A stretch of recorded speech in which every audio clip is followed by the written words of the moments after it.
goes back in time, preventing his own existence.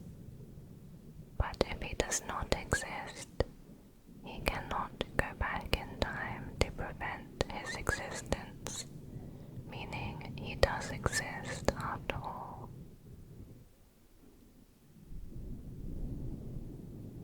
The liar paradox. The liar paradox is a paradox that comes from considering a sentence that refers to itself in a way that creates a logical contradiction. An example is the sentence, "This statement is false," and "I am lying." If we assume the person is telling the truth and they say, "I am lying," then they must indeed be lying. But if they are lying, then their statement, "I am lying," is not true. But they cannot be both lying and telling the truth at the same time. If we assume the person is lying when they say, "I am lying," then the statement is false. But if the statement, "I am lying," is false, that means they are not lying. They are actually telling the truth. This again leads to a contradiction, that they are telling the truth and lying at the same time. The Barber Paradox. The Barber Paradox was created by the British philosopher Bertrand Russell. Imagine a village with a single barber who shaves all and only the men in the village who do not shave themselves. The question is, does the barber shave himself? According to the rule, anyone who does not shave himself must be shaved by the barber. So if the barber does not shave himself, then he must shave himself. In both cases, we end up with a contradiction. If the barber shaves himself, then he must not shave himself. And if the barber does not shave himself, then he must shave himself.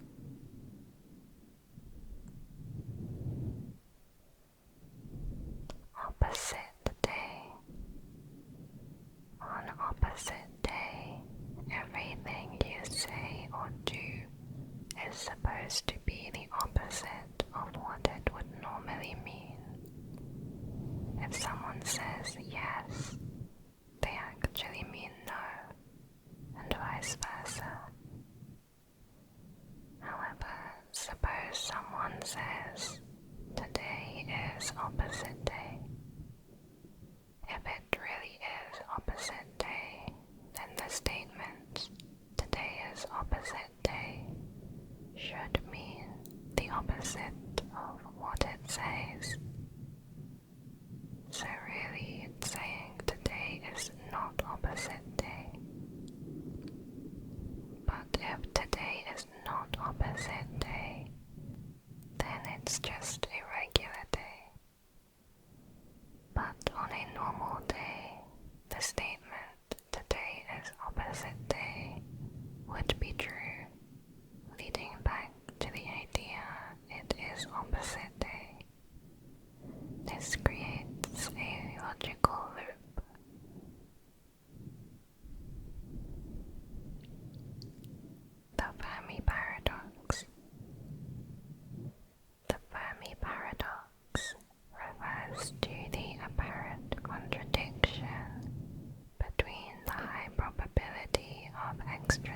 terrestrial life in the universe, and the lack of evidence or contact with such civilization. The question is, if the universe is so vast and old, with billions of stars and potentially habitable planets, why haven't we found any signs of intelligent life? There are a number of theories, such as the Great Filter and Rare Earth hypothesis, which I explain in my video on the Fermi Paradox iceberg. The Drinker Paradox. Imagine a group of people at a bar. The claim is, if someone in the bar is drinking, then everyone in the bar is drinking. There are two possible scenarios. In scenario 1, everyone in the pub is drinking. In this case, no matter who you pick, the statement is trivially true. If this person is drinking, then everyone is drinking. In scenario 2, not everyone is drinking. There is at least one person in the pub who is not drinking. In this scenario, we pick a specific person that is not drinking. The statement, if that person is drinking, then everyone is drinking, is still true, but in a vacuous way. The condition, if that person is drinking, is false, because the person we have chosen is not drinking. And in classical logic, an if-then statement, where the if part is false, is still considered true, regardless of the then part. A statement of the form, if A then B, is called implication. The statement is vacuously true if the condition A is false, regardless of B. An example is the statement, if it is raining outside, then I am carrying an umbrella. Even if it's not raining, the statement is still considered vacuously true. The Drinker Paradox is not a paradox in the sense of contradiction, but rather a surprising result due to logical principles. The Lottery Paradox.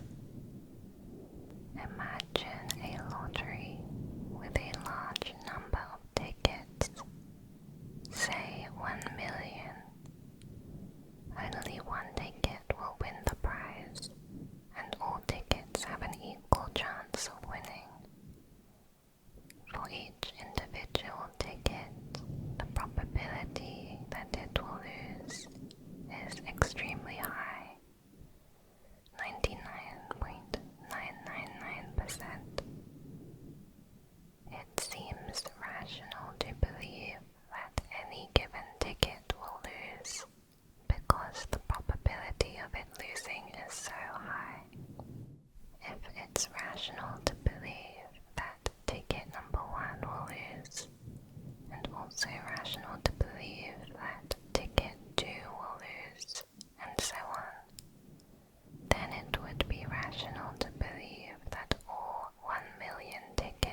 opens another door, say door number 3, which has a goat. He then asks if you are sure you want to choose door number 1, or if you want to choose door number 2 instead. The question is it to your advantage to switch your choice of door? The answer is yes, it would be advantageous to switch. Most people think that switching does not matter because there would be a 50% chance of finding the car behind the 2 unopened doors. This would be true if the host chose a door to open at random, but the host opened door depends on the player's initial choice. In 2 out of 3 cases, you win the car by changing your selection after one of the doors is revealed. This is because there is a greater probability that you choose a door with a goat behind it in the initial guess, and then Monty is guaranteed to reveal that one of the other doors has a goat behind it. So by changing your option, you double your probability of winning.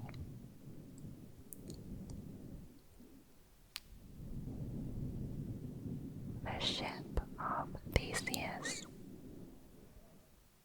The ship of Theseus questions whether an object is the same object after having had all of its original components replaced over time.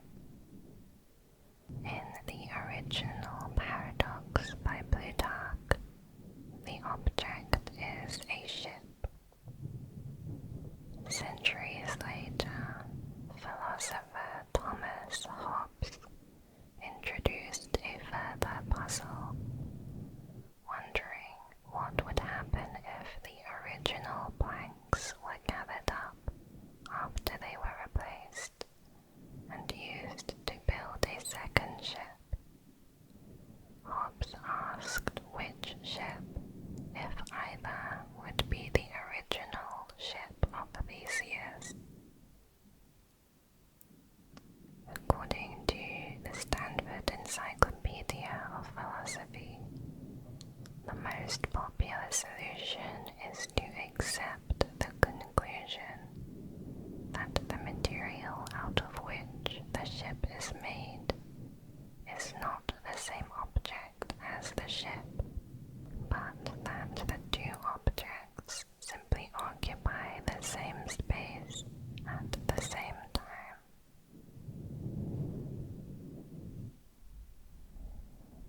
Zeno's paradoxes. Zeno's paradoxes are a set of philosophical problems created by Zeno of Elea, a Greek philosopher who lived around the 5th century BC. They were intended to support the views of his teacher, Parmenides, who argued that reality is unchanging and motion is an illusion. A few of the famous paradoxes include the following. The dichotomy paradox, which says, before you can reach a destination, you must first reach the halfway point. Before you can reach that halfway point, you must reach the quarter-way point, and so on. This sequence continues infinitely, with each step requiring you to reach a smaller fraction of the distance. Therefore, if there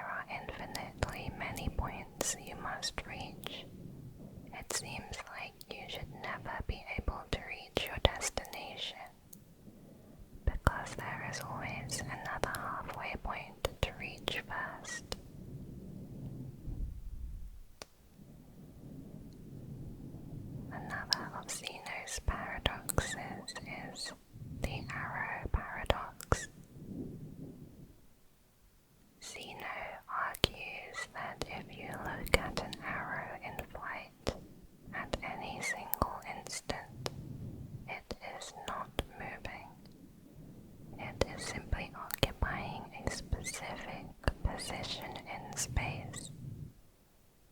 If at every instant the arrow is stationary, how can it ever be in motion? He concluded that motion is impossible.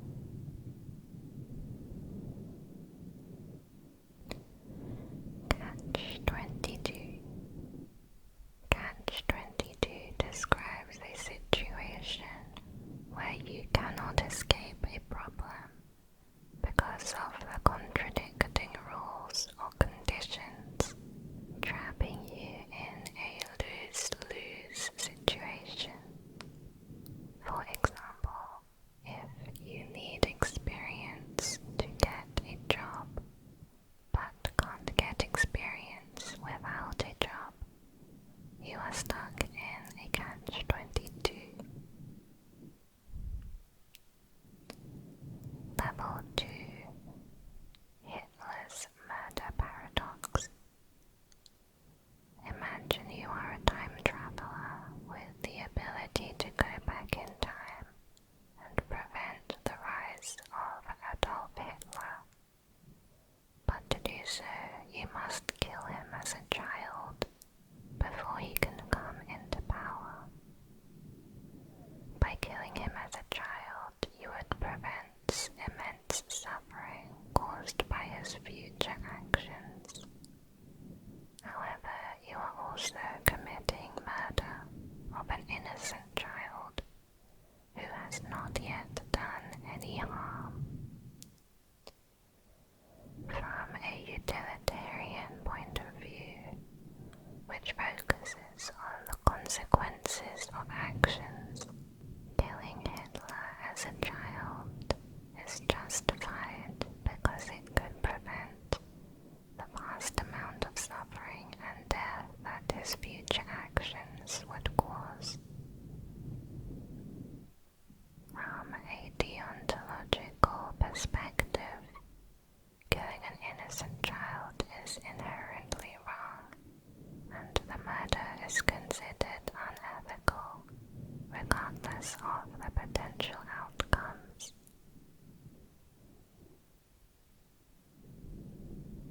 Omnipotence Paradox. The Omnipotence Paradox questions the concept of an all-powerful being or God. Consider the question: can an omnipotent being create a stone so heavy that even they cannot lift it? If yes, and the being can create such a stone, then there is something they cannot do. They cannot lift the stone. This implies the being is not truly omnipotent. If no, the being cannot create the stone, then there is something they cannot do. They cannot create the stone, also implying the being is not truly omnipotent.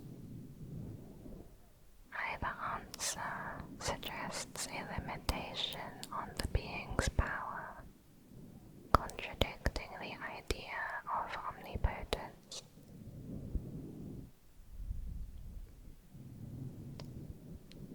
Banach-Tarski Paradox. This paradox is named after mathematicians Stefan Banach and Alfred Tarski, who formulated the theorem in 1924. In three-dimensional space, say there is a solid ball. The ball is divided into a finite number of distinct pieces. Using only rotations and translations, no resizing, these pieces can be rearranged to form two solid balls, each identical to the original. The proof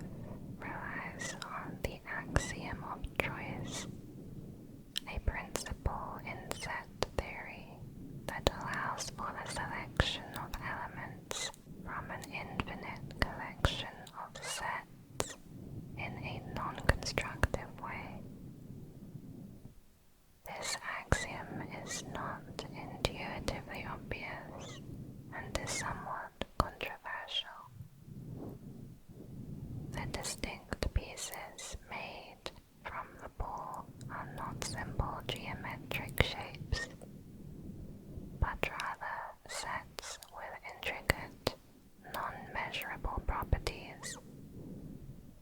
These sets are not well defined in a conventional geometric sense, and are described using abstract mathematics.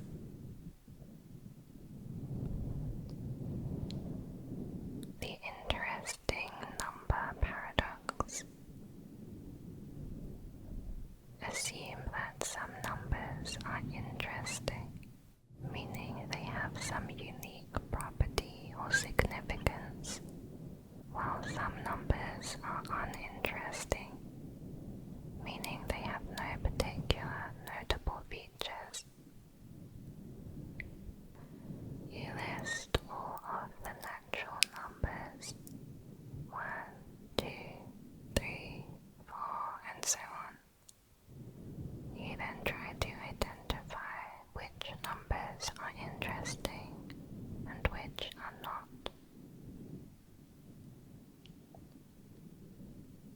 We then assume there is a number that is the smallest uninteresting number. However, the fact that this number is the smallest uninteresting number makes it interesting. It has the unique property of being the first number that is not interesting, which ironically makes it interesting. If the smallest uninteresting number is interesting, then it's not actually uninteresting, contradicting the original assumption that there are uninteresting numbers. Since labeling any number as uninteresting paradoxically makes it interesting, we must conclude that every number is interesting. There cannot exist any uninteresting numbers. The paradox of free will. First, we should define some terms. Free will is the ability to make choices that are not predetermined, the ability to act of your own volition without the constraint of necessity or fate. Determinism is the idea that all events, including human actions, are predetermined by prior causes. If determinism is true, then everything that happens is the result of a chain of events that can be traced back to the beginning of time, leaving no room for free will.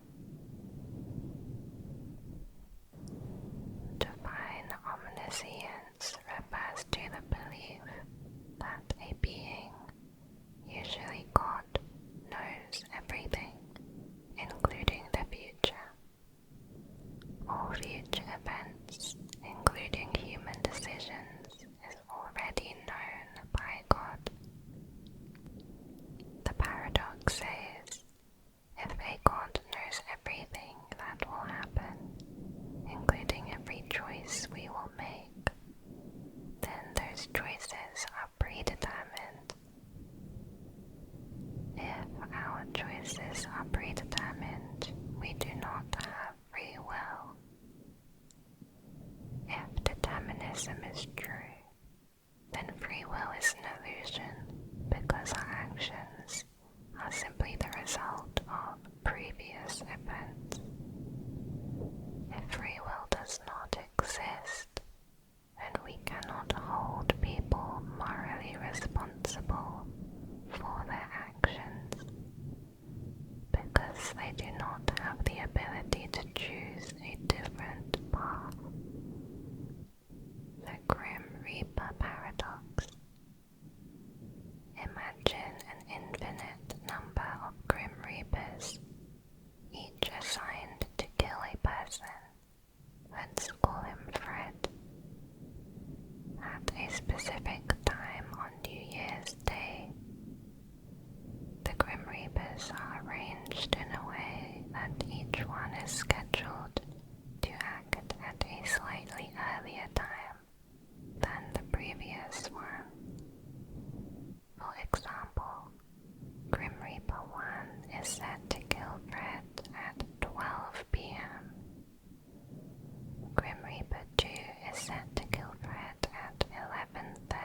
of the time of the previous one, creating an infinite sequence.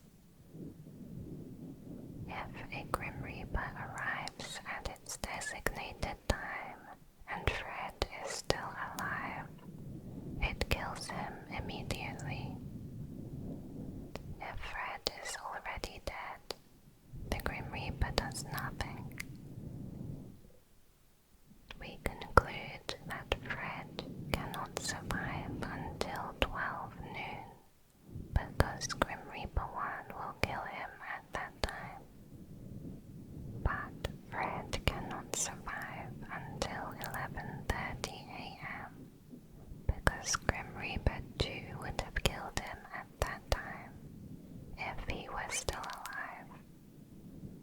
Similarly, for any Grim Reaper at any time, Fred cannot be alive because the previous Grim Reaper would have killed him at an earlier time. Given that there is an infinite sequence of Grim Reapers, Fred cannot survive until any specific time. However, Fred also cannot be killed by any specific Grim Reaper, because for each Grim Reaper there is always another Grim Reaper scheduled to act before it. This is the paradox. Fred cannot survive, but he also cannot be killed by any specific Grim Reaper. Gray's Paradox. Gray's Paradox is an observation related to the swimming efficiency of dolphins, proposed by British zoologist Sir James Gray in 1936. Gray observed that dolphins could swim at high speeds of up to 25 miles per hour. He noted that dolphins appeared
of the hanging to avoid being surprised.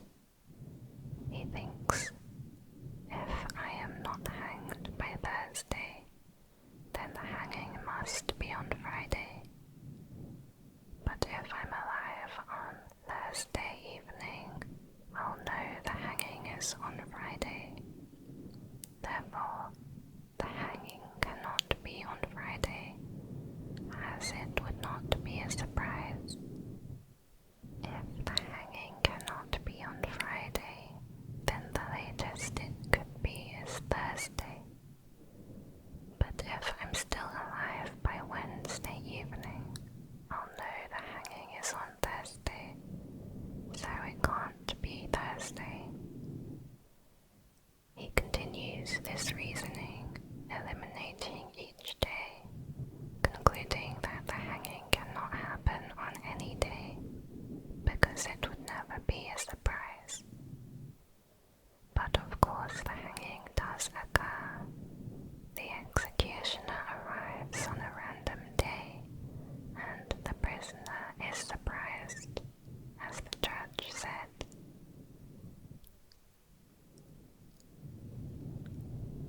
Huber's Paradox. Huber's Paradox is named after British mathematician William Hooper.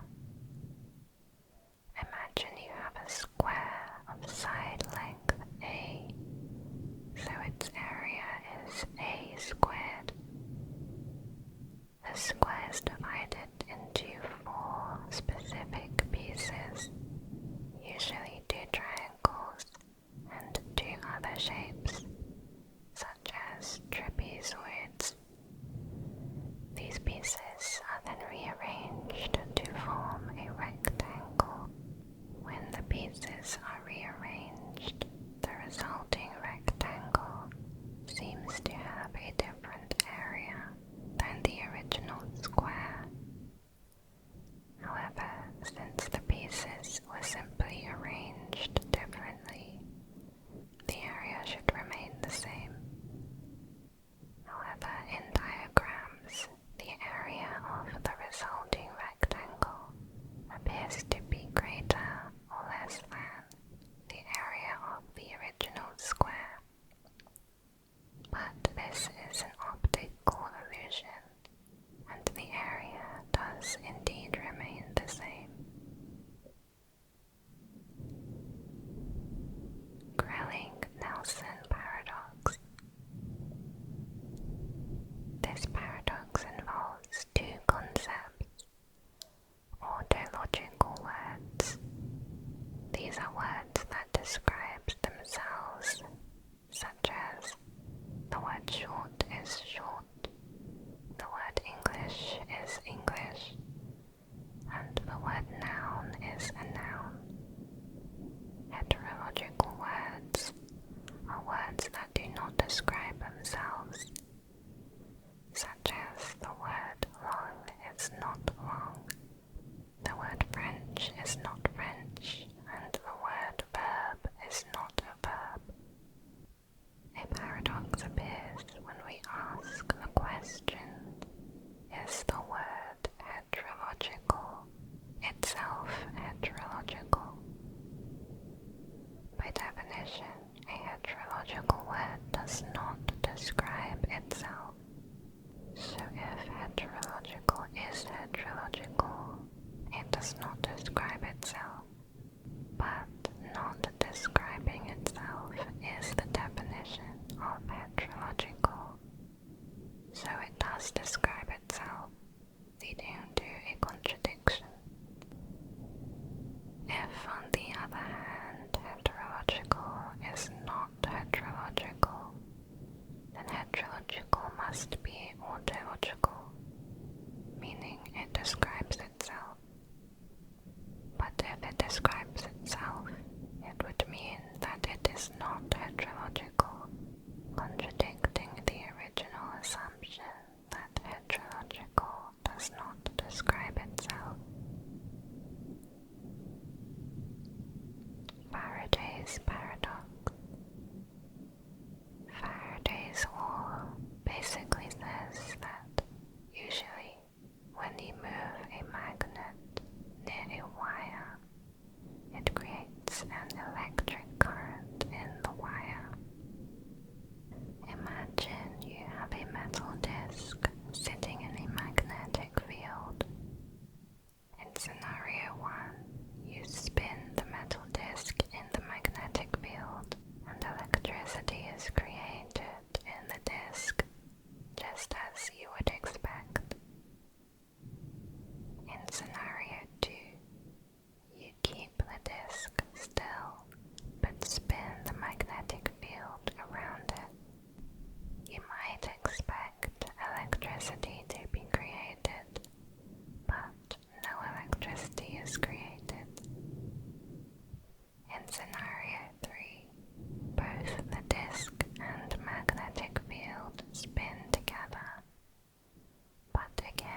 closed system, like the universe, entropy tends to increase over time. This means that energy becomes more spread out and less useful. Eventually, if entropy keeps increasing, the universe will reach a state where all energy is evenly spread out, and no more useful work can be done. This state is called heat death. If the universe has been around for an infinite amount of time, we would expect it to have already reached heat death, because there's been enough time for entropy to reach its maximum. But we still see galaxies, stars, and other structures, meaning the universe has not reached maximum entropy yet. So why hasn't the universe already reached heat death if entropy is always increasing and the universe has had infinite time? Some answers to this could be that the universe might not have existed for an infinite time, or that it might go through cycles or have other processes preventing it from reaching heat death. The Bartender Paradox. Imagine a bartender who serves a large number of drinks to a large number of patrons at a bar. Each drink can be of any type from a finite set of drink options, and each patron chooses their drink randomly. The question is, what happens to the distribution of drinks served over time? You might expect the drinks to be uniformly distributed, but this is not always the case. In practice, the number of times each drink is ordered can vary a lot, especially in the short term. For example, within 1 hour, one drink might be ordered much more than others. Although over the long run, all drinks do balance out. Level 4. All horses are the same color. This statement is proven with mathematical induction. When there is only one horse, or n equals 1, then the statement is true. Suppose if you have a group of n horses, they are all the same color. Now add one more horse to the group, making n plus 1 horses. The proof tries to show that these n plus 1 horses are still all the same color. Now consider a group of n plus 1 horses. We want to prove this group are all the same color. Let's say we have n plus 1 horses in a group. We number them as h1, h2, all the way up to hn plus 1. Consider the first n horses, h1, h2 up to hn. By the inductive hypothesis, all these horses are the same color. Next, consider the last n horses, h2, h3 up to hn plus 1. Again, by the inductive hypothesis, all these horses are the same color. Notice that horses h2 to hn are common to both groups. Since all horses in the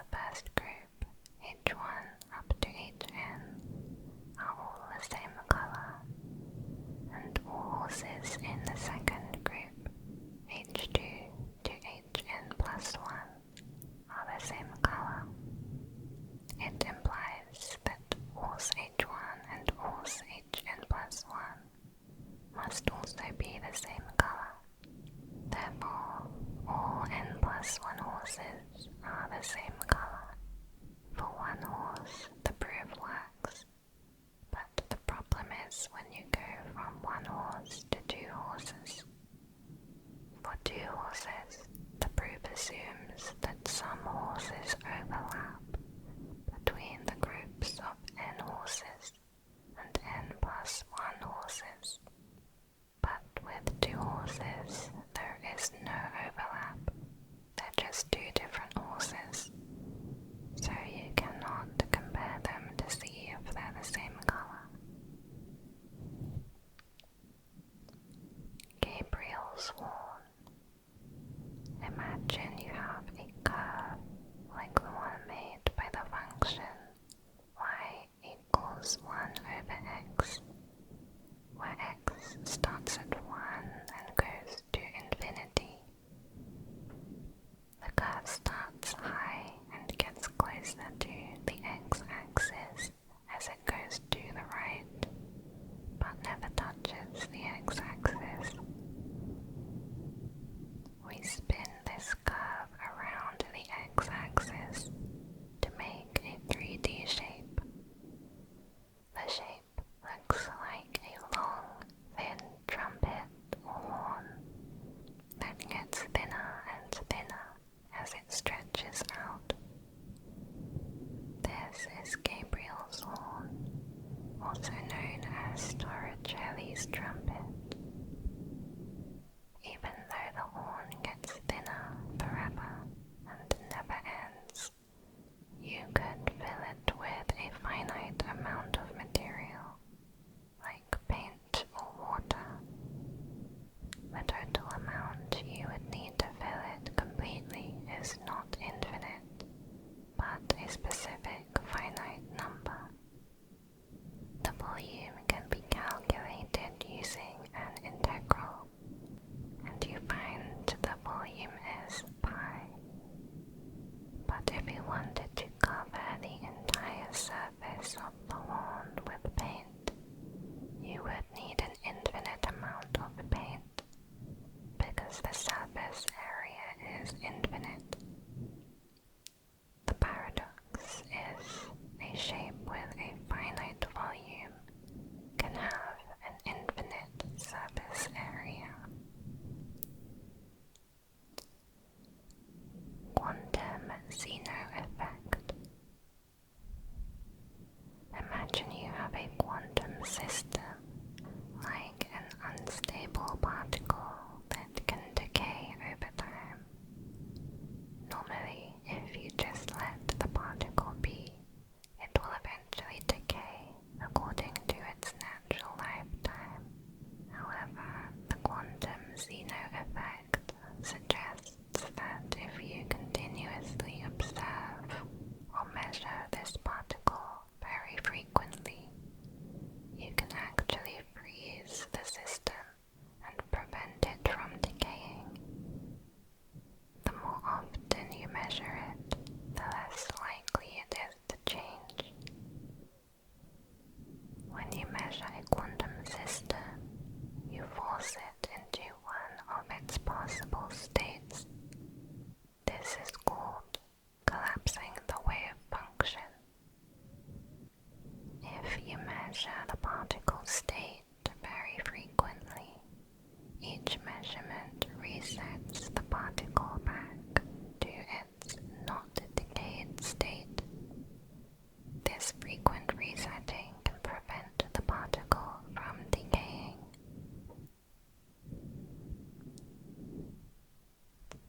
Black hole information paradox.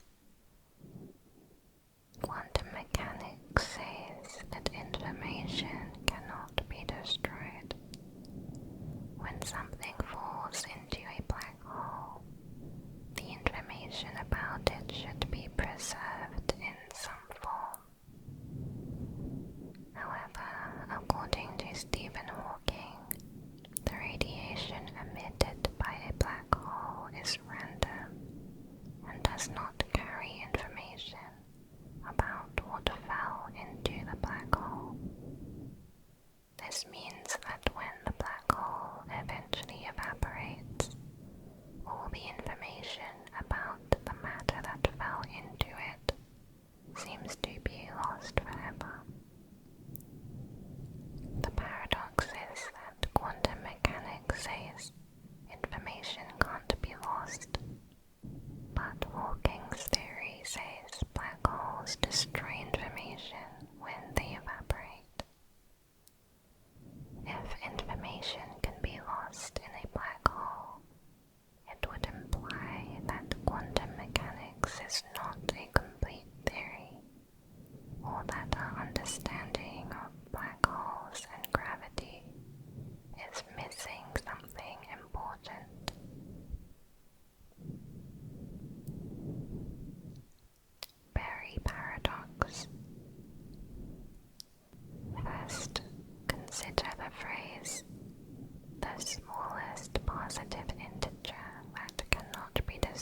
associated with the philosopher Gongsun Long.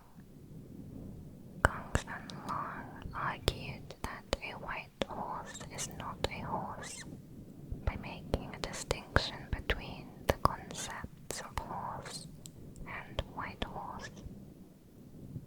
The term horse refers to any horse, regardless of color. So when you say horse, you're talking about the general category that includes all horses. The term white horse, however, specifies a specifically colored horse. It is a subset of the broader category horse.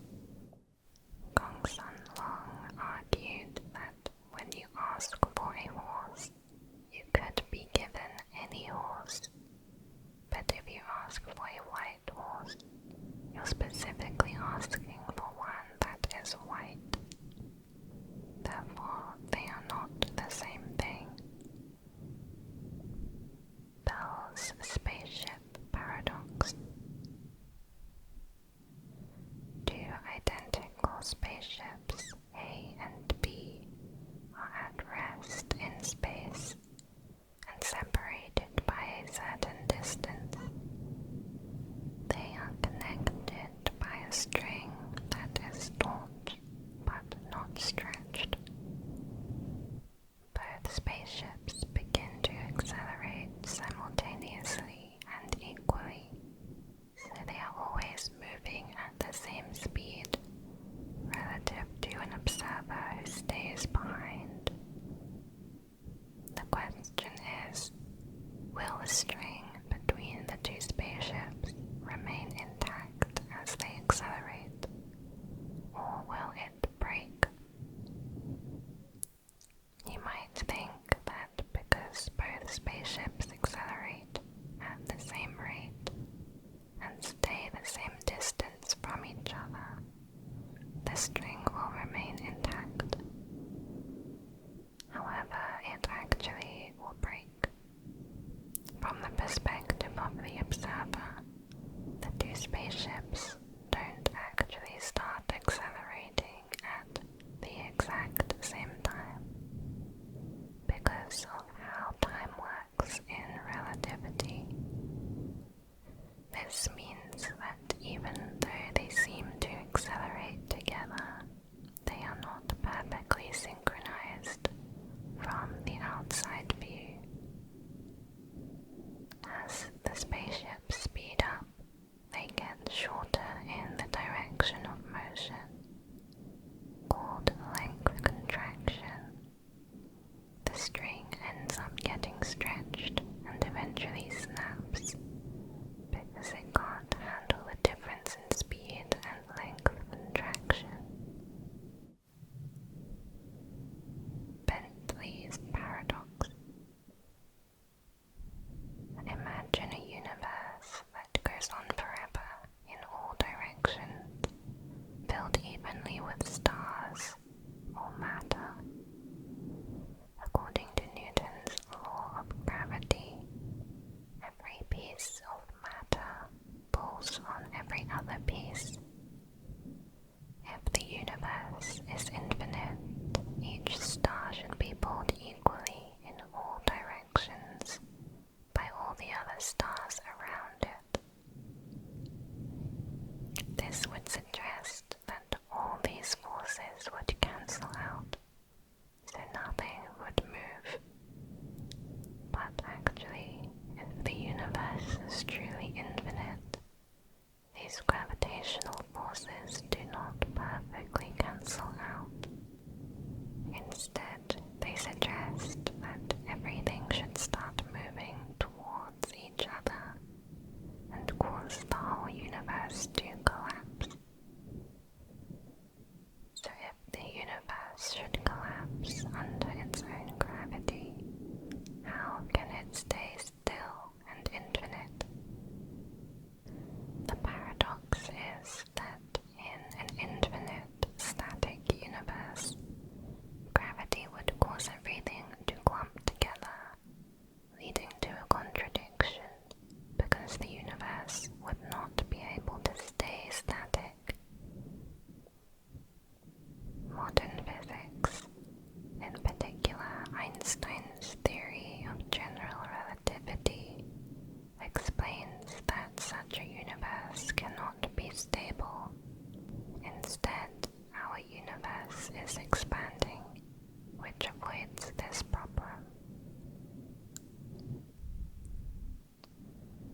a set called R that contains all sets that do not contain themselves.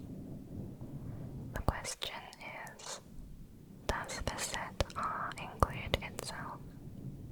If R includes itself, it must follow the rule of only including sets that don't include themselves.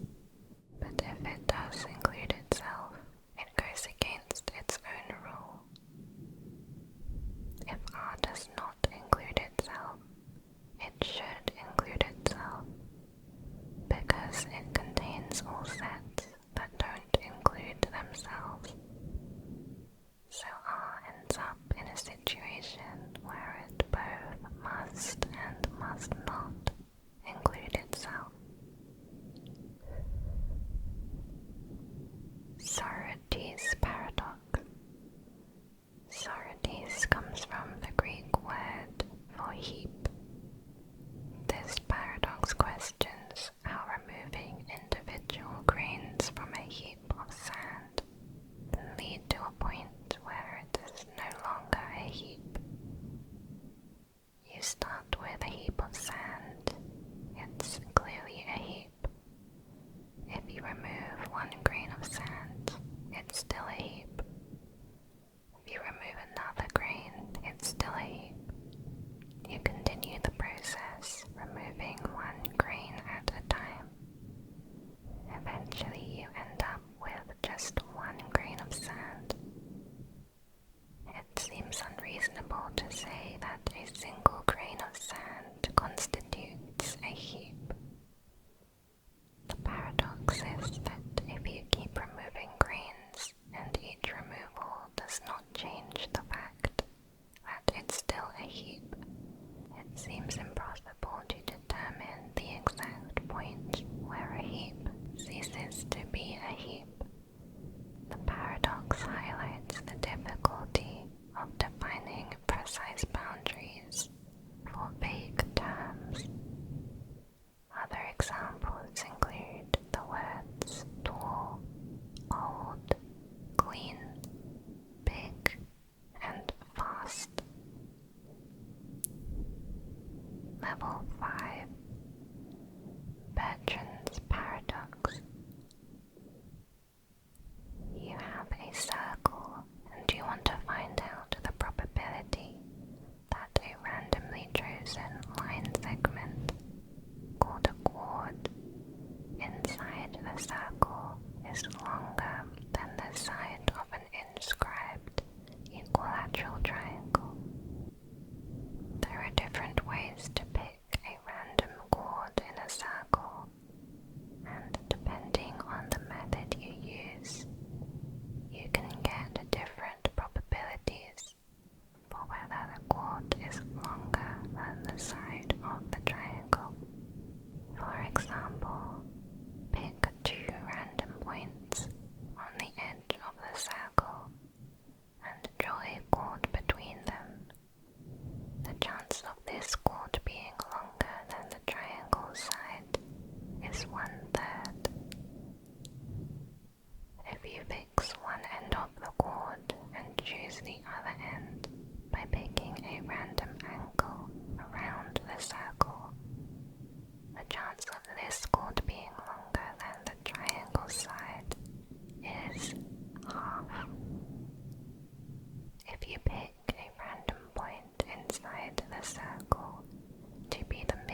Just because two things are related does not mean one causes the other.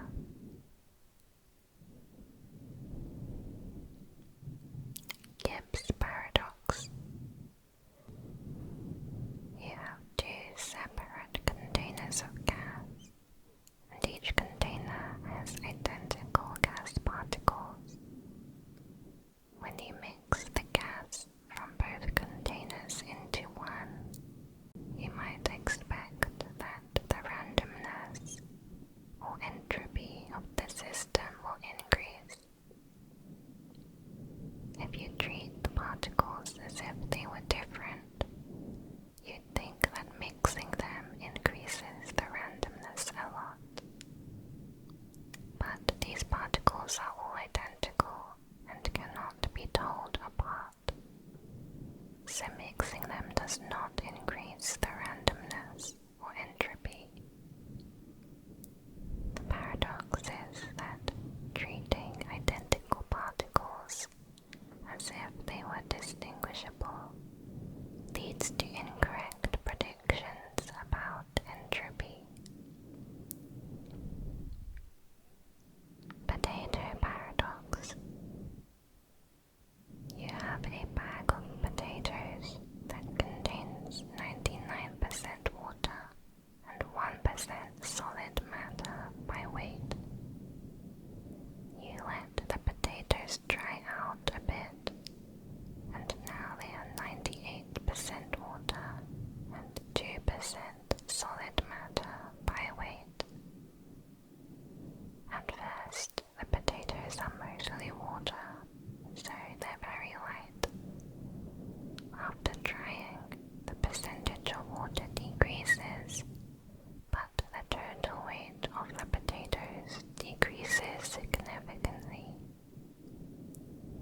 For example, the bag of potatoes weighs 100 kilograms. If they are 99% water, then 99 kilograms is water and 1 kilogram is solid matter. When they dry and become 98% water, the solid matter now makes up 2% of the total weight. The amount of solid matter remains the same at 1 kilogram.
is happening. This instant communication between distant particles seemed to break the idea that nothing should travel faster than the speed of light. They also thought that maybe quantum mechanics wasn't giving a complete picture of reality. They suggested there might be hidden factors we don't see that explain this instant connection. However, experiments have shown that quantum mechanics correctly explains this phenomenon, and there are no hidden variables. Some particles can instantly affect each other over large distances. Low-Schmidt Paradox. Entropy is a measure of disorder in a system.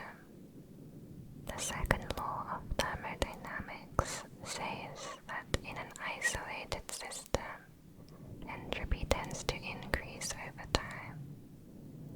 All things get more disordered.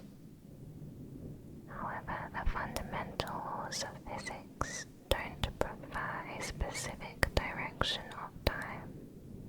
They work the same whether time is moving forward or backwards. The question is, if the laws of physics are the same forwards and backwards in time, why do we always see things getting more disordered or entropy increasing instead of getting more ordered? The paradox is, if you could rewind time, you'd expect things to go back to a more ordered state. But we never see this happen. We only see systems getting more disordered. Imagine a box with gas particles. Over time, the particles spread out evenly, which means the entropy is increasing. However, if you rewind time, you would see the particles clustering back together. But this does not happen naturally in real life. The reason for this is due to probability. There are many more ways for particles to be spread out than to be orderly clustered together.